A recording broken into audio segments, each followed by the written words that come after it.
علیکم فرینڈز۔ بچہ نے جناب میٹرک کا امتحان پاس کر لیا A+ گریڈز کے ساتھ۔ کچھ دن پہلے اسکول والوں نے رزلٹ کارڈ دیا اس کو، کیونکہ ڈگری تو عموماً 2-3 سال بعد آتی ہے۔ تو بچہ لایا جناب، اس نے رزلٹ کارڈ اپنے آئرن سٹینڈ پہ رکھ دیا۔ اب شام کو جناب وہاں سے کوئی آموں کی پیٹیاں آئیں جو آج کل گتے کی پیکنگ میں آتی ہیں، وہ ان کے اندر سے کوئی خاکی کاغذ نکلے اور وہ بھی خاکی لفافے کے اندر تھا۔ تو جناب بچے کی والدہ نے ان کو اکٹھے خاکی کاغذ سمجھا اور ردی کی ٹوکری کی نظر کر دیا۔ وہ جی ردی کی ٹوکری میں آ گئے، پتہ نہیں کہاں ردی کے جناب باسکٹ میں گیا اور رزلٹ کارڈ غائب۔ لے جی بہرحال میں دونوں کے ساتھ حتی المقدور جتنا میں لڑ سکتا تھا لڑا، کہ پہلے تو بچے کی غلطی کہ اس نے لا کے استری کے سٹینڈ پہ ہی کیوں رکھ دیا، کہیں سنبھال کے کیوں نہیں رکھا اس نے۔ کوئی کاپی بھی نہیں تھی ہمارے پاس، کالج والوں کو چاہیے یہ ایڈمیشن بھیجنے کے لیے۔ دوسرے نمبر پہ اس کی والدہ کی غلطی کہ خواتین عموماً اس طرح کی تھوڑی بہت جسے کہتے ہیں کہ لاپرواہی کا مظاہرہ کرتی ہیں۔ کوئی بھی کاغذ ہے، بھلے ہی آپ کو ردی بھی فیل ہو رہا ہے، اس کو ایک دفعہ دیکھیں ضرور۔ ہو سکتا ہے وہ آپ کے لیے ردی ہو لیکن کسی اور کے کام کا ہو، اور اگر ایسا ہے اور آپ کے گھر میں ہی موجود ہے تو اس کو کہیں رکھ دیں برائے مہربانی۔ بہرحال جناب اگلے دن پھر ہم اس کو بنوانے کے عمل سے گزرے، بورڈ آفس گئے جناب، بورڈ نے ہمیں ایک فارم دے دیا کہ جی اسکول سے ٹیسٹ کروا لیں، اور ساتھ ایک چلان فارم دے دیا جی 2100 روپے آپ نے اس کے چارجز بھی پے آؤٹ کرنے ہیں۔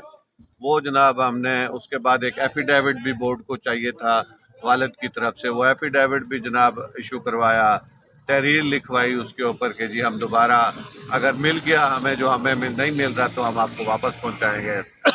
فیس بھری، بارش بھی ہو رہی تھی، تو اس سارے عمل سے ہم گزرے، اور یہ ساری 3 طرح کے کاغذ، اسکول بھی ہمیں جانا پڑا ٹیسٹ کرانے کے لیے، بینک بھی جانا پڑا، اور اس کے بعد جناب ہمیں وہاں پر بینک کی ویب سائٹ نہیں چل رہی تھی، بینک کا لنک ڈاؤن تھا، تو وہ ایزی پیسہ سے ہم نے پے آؤٹ کیا۔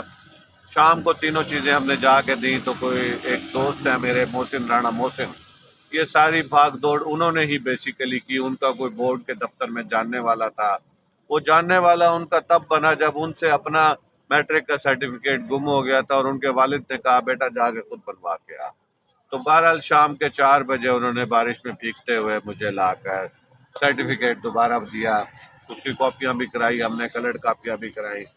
تو یہ چیزیں کالجوں کو اور سکولوں کو بچوں کو ضرور گائیڈ اور ایجوکیٹ کرنی چاہیے کہ بیٹا اس طرح کے جو ڈاکومنٹس ہیں، شناختی کارڈ ہے، فارم بے ہے، آپ کی کوئی ڈگری ہے، کوئی لائسنس ہے، کیونکہ یہ میٹرک کے بعد لائف میں ان چیزوں کی آمد شروع ہو جاتی ہے بچوں کے لیے، بچے ہوں یا بچیوں ہوں۔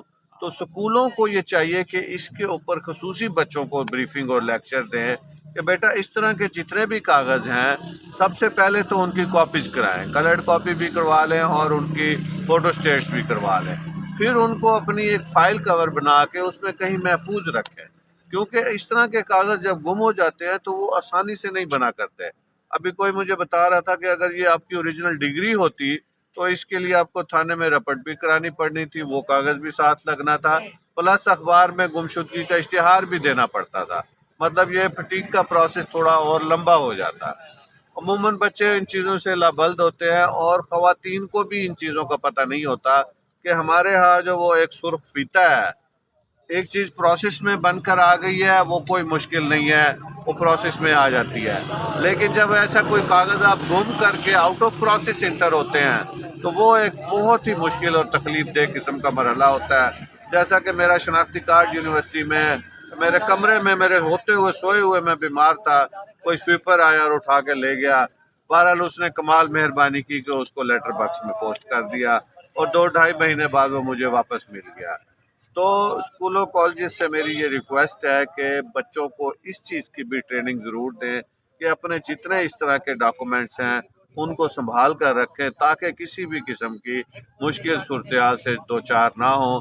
بچے عموماً عام کاغذوں کی طرح ان کاغذوں کو بھی سمجھنے لگ جاتے ہیں، اور اس کے بعد وہ کوئی ایسی لاپرواہی کر کے چیز گم کر لیتے ہیں۔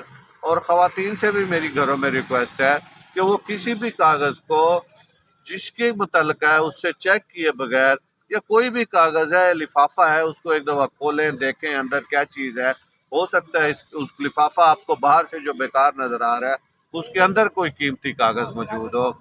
تو کاغذوں سے گھری ہوئی دنیا ہے جناب. ان کاغذوں سے ہماری مرتے دم تک جان نہیں چھوٹتی. مرتے ہیں تو پھر بھی ایک کاغذ ایشو ہوتا ہے جسے ڈیتھ سرٹیفکیٹ کہا جاتا ہے. پیدا ہوتے ہیں تو تب بھی ایک کاغذ ایشو ہوتا ہے جسے برتھ سرٹیفکیٹ کہا جاتا ہے. اس کے درمیان کا سارا سفر بھی کاغذوں سے بھرا ہوا ہے. تو کاغذوں کے احتیاط کریں، تب ورنہ ان کو بنوانا پیسے تو الگ خرچ ہوتے ہیں. فٹیک جو سرکاری سسٹم آپ کو دیتا ہے وہ ایک الگ قسم کی فٹیک ہے. اپنا خیال رکھیں. بہت بہت شکریہ. Thank you.